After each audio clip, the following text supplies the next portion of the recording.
as we near the tail end of winter and the weather just still has its very own unique behaviors on its own. The slow but steady progress is in motion on our property, and although I'm out here this time on some unexpected circumstances, today we can give you some updates on where we're at. Hey friends, this is Sage here. Welcome back to our channel. If this is your first time here, welcome to our little corner of the interwebs where we talk about everything off-grid, sustainability, faith, family, and all the things in between as we adventure towards off-grid living here in the state of Texas, while still also living in Las Vegas, Nevada. So it's an adventure. And if you want to know about that story, feel free to watch our first video about our house where I share really just kind of how we came to that decision and why we decided to put our house on our family property 6 years in advance. A lot of people would say, oh, that's way too soon, but all good things take time. They take commitment, they take planning and money.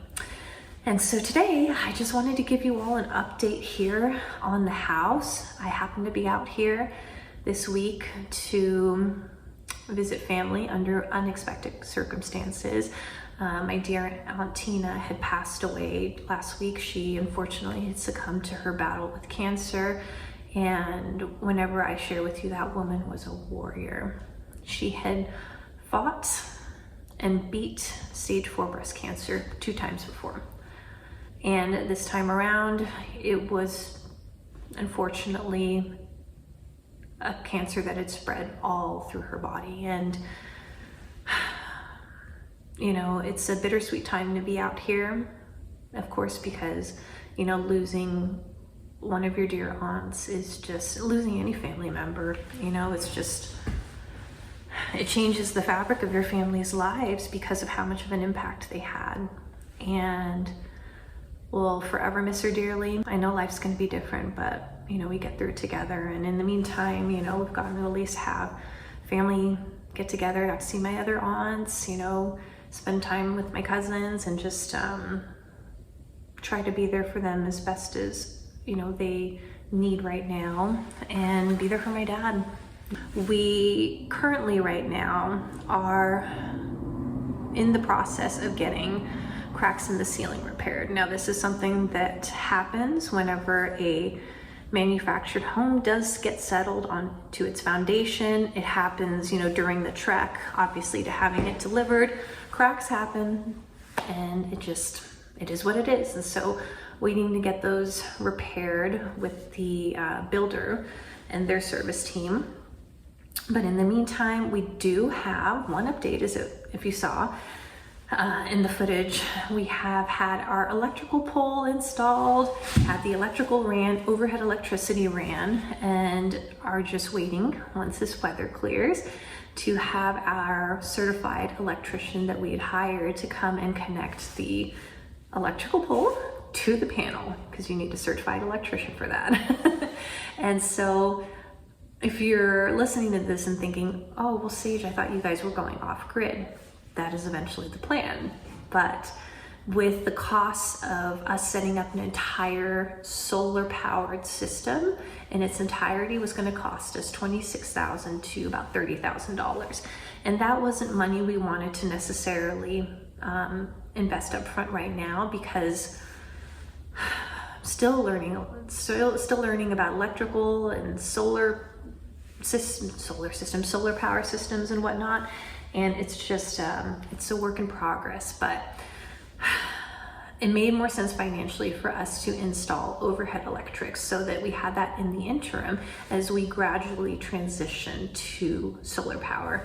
And so we would probably be operating on a hybrid system at some point, and then fully integrating over to fully solar once we have everything prepared. But you know, solar power for $26,000 to $30,000 is what we got quotes on, versus our overhead power, which in total, with everything into consideration, including the electrical pole, the electric company to come out and run the power from my dad's pole to our new one, to the certified electrician to come up and hook up everything versus $26,000 to $30,000 for solar power just makes sense for us for the time being. And so everything's not hooked up entirely just yet. You see I'm inside the house, but our electrician, Jeff, wasn't able to make it out until the weather clears up, because apparently it's going to be dropping to below zero here sometime over the next handful of days. So it's just not safe right now. And we want our wonderful people we work with to be safe. And in the time, for the time being, I just at least wanted to give you guys an update on that. Seriously, look at all these creatures that are making their home in my home. So I've got a daddy long legs there. An entire network of webs here. Are those lovely bitey ladybugs. I forget the exact names of these types of ladybugs, but they bite. So get this. The biting ladybugs are actually called Asian lady beetles. Now, I don't know what memo they got that they knew me, a part Asian lady, was part owner of this house. But I don't know if they took that as an invitation to Asian lady lives there, means we live there. God has a funny sense of humor.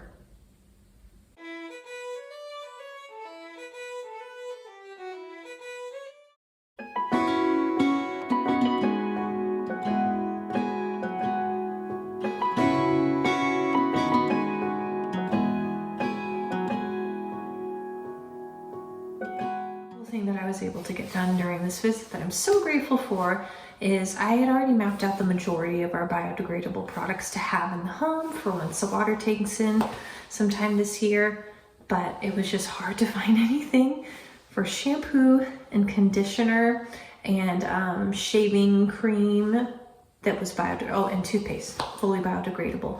Well, I found it and I'm so grateful, and all of the things that they have are very natural, very 100% non-toxic, and so I wanted to share them with you guys today because I was super excited about this. So all of this stuff, pretty much all of the stuff I got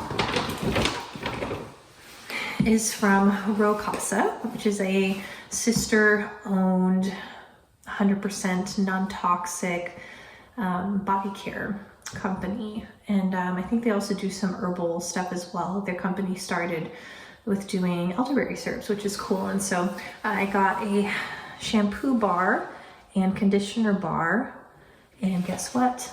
There's no sulfates, there's no parabens, no SLS, none of that stuff, no silica. And so it is going to be completely fine for us to use in our home, and it'll go back to our land safely. And I'm going to put it in our shower back there. So stoked. And also their shaving foam from the same company. This one as well, 100% biodegradable. I'm just so grateful for that. And then this one's not from them, but this is from a company called Happy. And so these are actually toothpaste tablets, and they're charcoal mint toothpaste tablets. So not only is it plastic free, the container is biodegradable, and then of course the ingredients in the toothpaste tablets are 100% biodegradable. So thank God. Thank God. And then everything else we already had planned out to bring here is going to be perfectly fine, and we've already got that in motion. So it'll be ready here in our shower, in our bathroom, and all set up for when we do get our water tank in at some point this year, hopefully. Crossing fingers. Thank you again so much for joining us today here on our channel. We do not take that for granted. We are ever so grateful. If this video inspired you today with either lifestyle, sustainable, or off-grid living, please feel free to subscribe here on our channel, share with a friend, or like at the bottom. Thanks so much for stopping by, and hope you and your loved ones have an amazing day.